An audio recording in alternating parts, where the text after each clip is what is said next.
Why does Coral Gables look like it does? Why is it so different from any other place in Miami-Dade County? Well, it was because of George Merrick and his vision. I don't know of any other city that emerged from the brain, from the vision of one single man. That tropical influence of Spanish old architecture and everything he founded, including the University of Miami and the iconic buildings, is like an open book.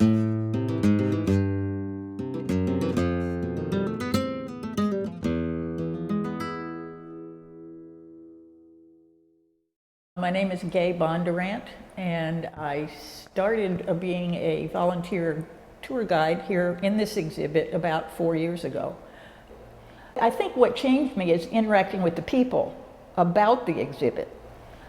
One Saturday I was scheduled to do the tour here, and a lady, an African-American lady, and her 2 daughters came in to do the tour.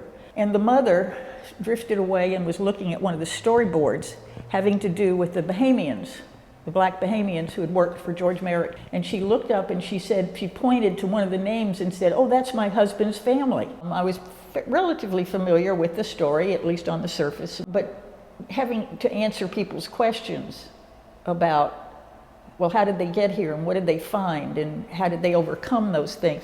You know, you begin to think about your own life a little bit.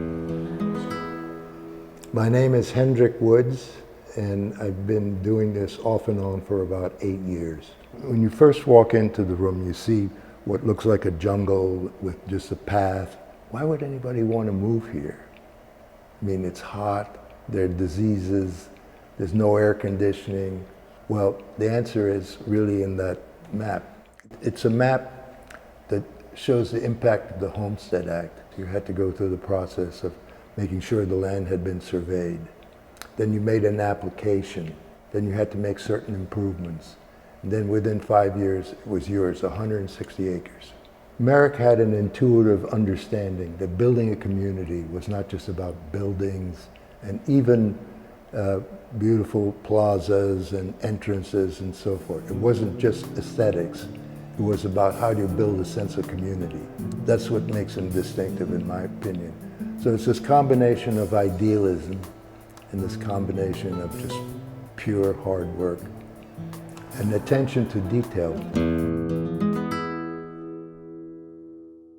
My name is Sheila Shapiro, and I've been involved with the museum since 2014. What I enjoyed most about being a docent for the Creating the Dream exhibit was a couple of pictures. One was the picture of George's father, Solomon, standing proudly by his first grapefruit tree.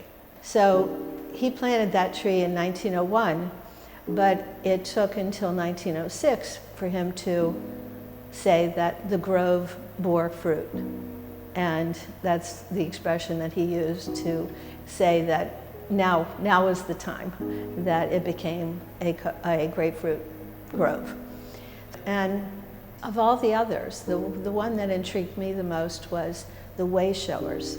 George, in fact, called these people the way showers because they were the ones who showed the Merricks the way to clear the land and to cultivate the grapefruit grove and to learn about the subtropics of South Florida and how to deal with it. I think the biggest takeaway from the exhibit is the fact that one man with his dream and his vision could create such a beautiful space.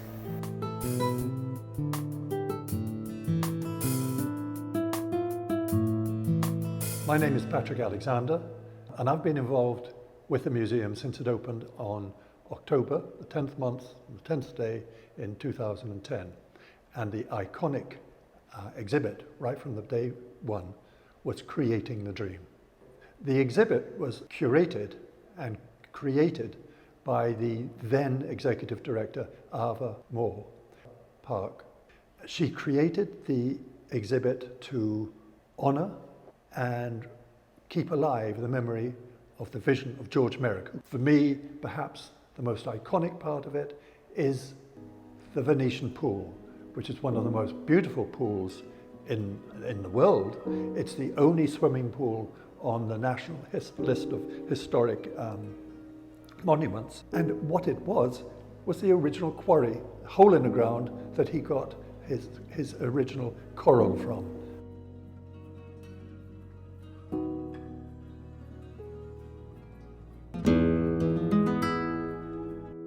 My name is Raul Hernandez, and I've been working as a docent, a volunteer docent in the museum since 2012, after I was trained by Arva Moore Parks and people like Patrick Alexander and other people in the museum. Arva was this incredible, special woman with a deep voice who was able to conjure ideas and images and transport us to New England with the Merrick family and their trek all the way from New England to South Florida to find something that we're not expecting. So coming to be trained by Arva and others opened my eyes, and I could see, oh wow, this is the connection with Spain, and this is why George Merrick was so fascinated with that history despite the fact that he never went to Spain. Creating the dream has given me the chance to have a dream job as well of showing the history and evolution of the city of Coral Gables to folks from all over the world who have ended up saying, wow, I didn't know that. That has been a pleasure. I've been involved with the museum since it opened. I was a volunteer, and then I was asked to coordinate all the other volunteers, which I've been doing, I suppose, now for about 6 or 7 years. I think it's more a pride in working for the museum and continuing the story of Coral Gables and his vision, George Merrick's vision of Coral Gables.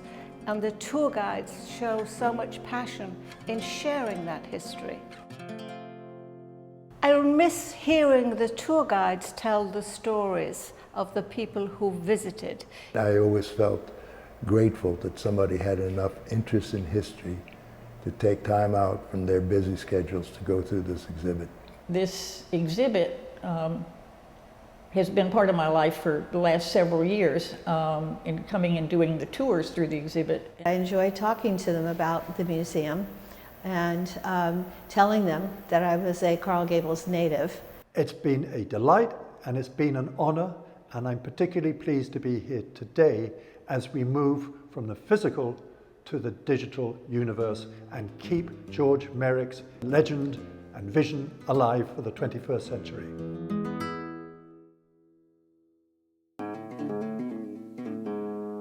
My name is George Koukouris.